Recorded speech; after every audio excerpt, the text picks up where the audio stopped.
So this video is going to be short.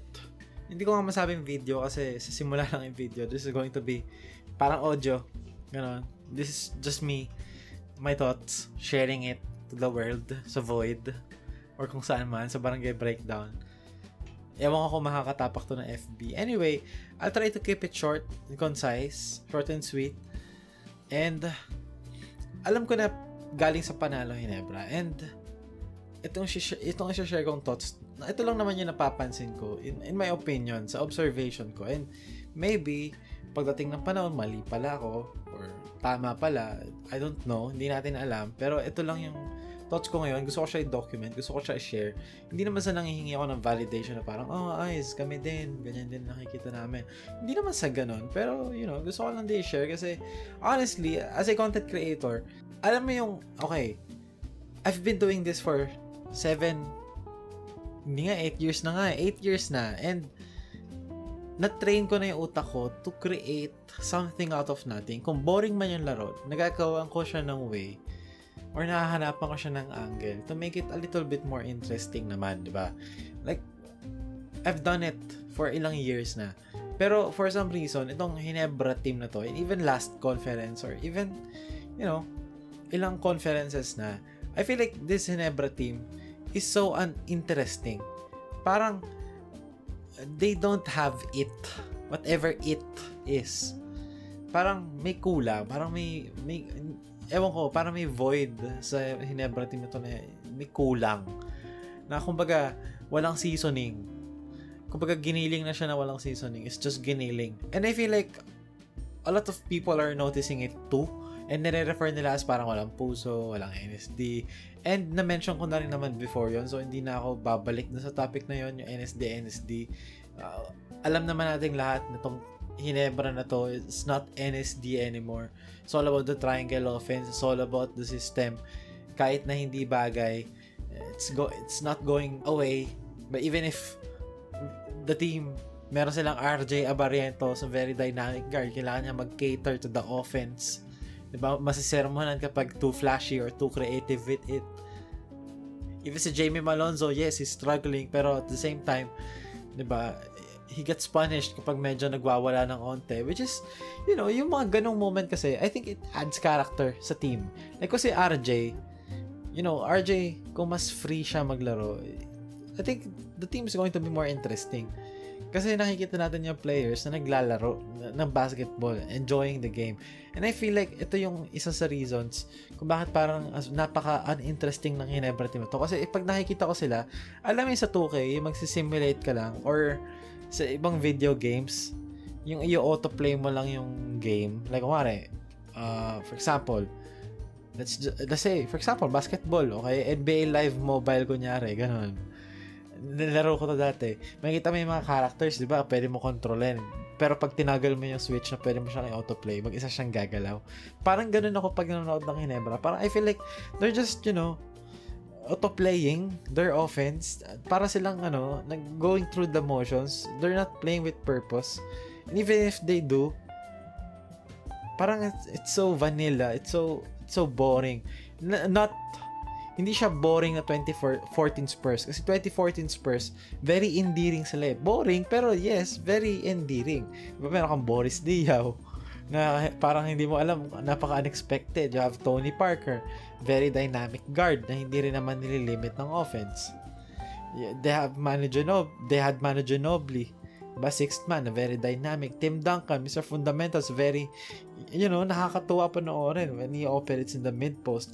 Pero itong Ginebra, I feel like they don't have, nawala na eh. Dati kasi merong inaabangan tayo na Scotty rebounds, Scotty moments, Justin Brownlee 3, yes, walang Brownlee All-Filipino Cup.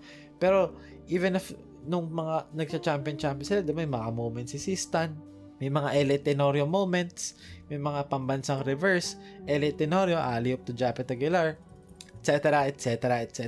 Even going back, diba, yung mga Mark and JJ, Helter Skelter, magpapaulan si JJ ng 3 points, tapos si Mark Agiwa yung kakana ng points ng 4th quarter, pero si JJ yung masushoot ng buzzer beater, diba? Kaya hindi natatawag na clutch si Mark Agiwa eh. Kasi si Kagiwa yung bubuhat from 1st to 3rd quarter, tapos pagdating ng 4th, si JJ yung tatapos. Very endearing.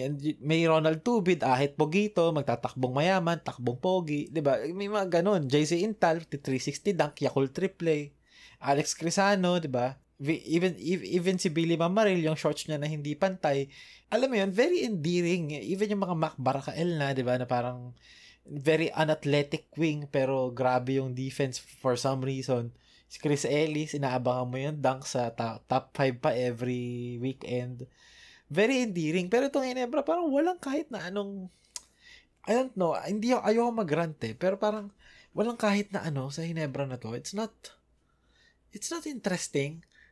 Like, ang ironic kasi interesting yung team nila, di ba? Nung nakaraan lang si Jason David. Ralph Koo, very creative player. Jamie Malonzo, very dynamic wing. RJ Barrientos, di ba? Flashy guard. Even si Scotty, may mga moments din yan noon. Japet, kahit nasabihin na natin na may edad na si Japet, from time to time, nakakapag-highlight plays pa rin. Pero, complete product, parang medyo, like, kumbaga individually, kung sa isang pagkain, individually, yung ingredients, solid yung ingredients di ba? Put together, all of a sudden, nagiging parang, hindi na ganun kasarap yung pagkain. And again, okay, panalo sila kontra Converge, diba? They held Converge to 66 points at 31% shooting. Pero again, it's the defense. Like, gaanong depensa pa kailangan? Diba? Nung finals, nung nahirapan sila, adjustmentalized defense. Yes, gumana yung defense. Pero, what about the offense? I understand, Tim Cone is a defensive coach. Lagi niya sinasabi yan. Hindi siya nagko-coach ng offense, laging defense. Pero, kailan nila marirealize the offense is not working, the offense is not, maximizing the talent that they have. It's very frustrating kasi andyan na yung makeup ng team. May RJ ka na, may Jamie, may Scotty, diba? May Troy Rosario nga may Stephen Holt naman. Yes, Stephen Holt can be very inconsistent, pero this team, hindi dapat sila 2003 Detroit Pistons. Yun lang naman yung gusto kong sabihin. Hindi dapat sila 03 Pistons. Their team can do much more. Pero parang nalilimit sila into something else na hindi naman talaga sila, which is frustrating kasi it makes the team uninteresting and boring. And nakikita ko na the players are trying, pero they're trying to execute the offense, the system. They're trying to execute a game plan. And yes, part ng game mag-execute ng game plan. Okay, guys?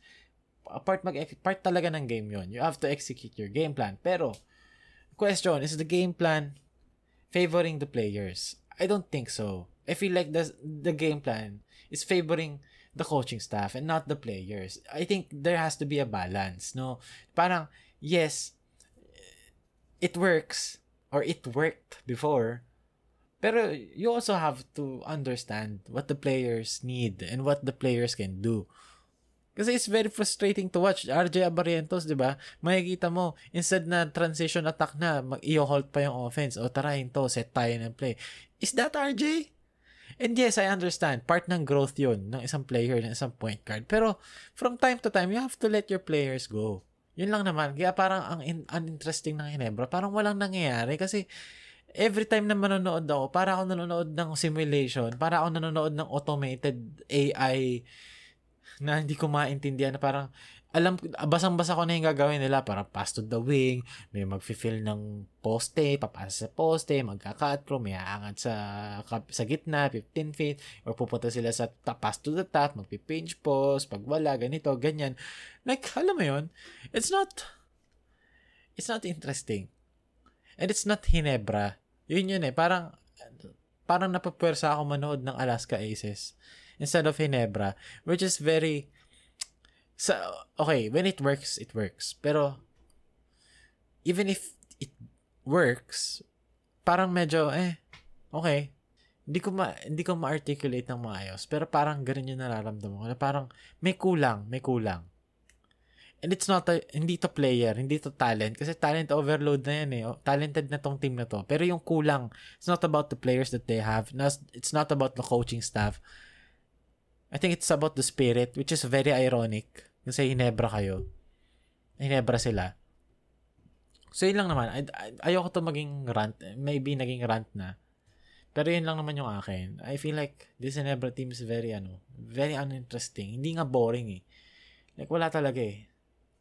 Like, 2 laro na to na pinanood ko na parang, magugas na lang ako ng pinggan. Sige, higa na lang ako. Sa cellphone ko na lang panonoorin kaysa sa computer. Yung mga ganon. Like, wala akong inaabangan. Like, walang kaabang-abang sa Ginebra team na to. Which is very ironic kasi Ginebra kayo eh.